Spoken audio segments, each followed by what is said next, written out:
नमस्कार मैत्रिणींनो. लग्न जवळ आलं पण आमचा मानपान सोहळा काही संपतच नाहीये. काकांकडे जेवण असल्यामुळे गेले 4-5 दिवस आधीच आम्ही त्यांच्या घरी गेलो होतो. पण मी म्हटलं चला 1-2 व्हिडिओ एकत्र करूनच मी तुमच्याशी शेअर करेल.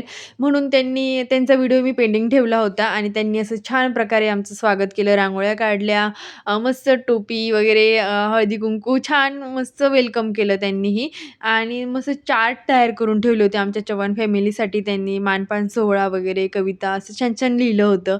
आणि त्यांच्याकडे जेवणाचाही कार्यक्रम ठेवला होता. आम्ही सकाळीच गेलो होतो. थोड्याशा गप्पा गोष्टी करतो आणि मग आपण जेवायला बसतो. आणि त्यांच्याकडे जे जेवण होतं ना, ते नॉन-व्हेज होतं. फुल नॉन-व्हेज ते आई-पप्पांनाही आवडतं. म्हणजे मटण, फिश, भात, भाकरी, चपाती आणि खेड्यातलं जेवण म्हणजे आहा! एक नंबरच हां. आणि इथे जेवण वाढण्याचा कार्यक्रम माझ्याकडेच होता. तर मी सगळ्यांचे ताटं बनवले, त्यांना जेवण वाढलं आणि सगळं जेवण वगैरे झाल्यानंतरच ना, लगेच सुरू झाला तो मानपानाचा कार्यक्रम. म्हणजेच कपडे द्या, कपडे घ्या आणि ते चालू झालं मग आमचं. आणि हा व्हिडिओ झाल्यानंतरच आत्ताच सडनली आम्ही 1-2 दिवसाखाली ना, आम्ही आमच्या मामसासऱ्यांच्या घरी गेलो होतो. तिथेही आमचा केळवणाचा कार्यक्रम छान झाला.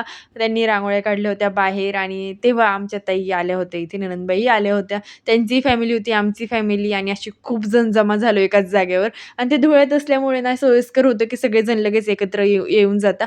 आणि त्यांच्याकडे ना छोटी-छोटी मुलं आहेत, तर त्यांनी छान चार्ट तयार केले होते. आमचं छान त्यांनी स्वागत केलं आणि इथे ना भाऊंना हा जो फेटा आहे ना, तो राहुल दादांनी घरीच बांधला होता आणि खूप छान वाटत होता. इथे केळीच्या पानावरचं जेवण छान झालं आणि येणारे अजून व्हिडिओ तुमच्यासाठी इंटरेस्टिंग असणार आहे. सो बी कंटिन्यू आणि लग्नाचे येणारे मस्त-मस्त व्हिडिओ एन्जॉय करा.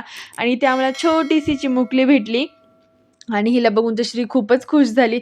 चला कसा वाटला व्हिडिओ नक्की सांगा. बाय. भेटूया नेक्स्ट व्हिडिओमध्ये.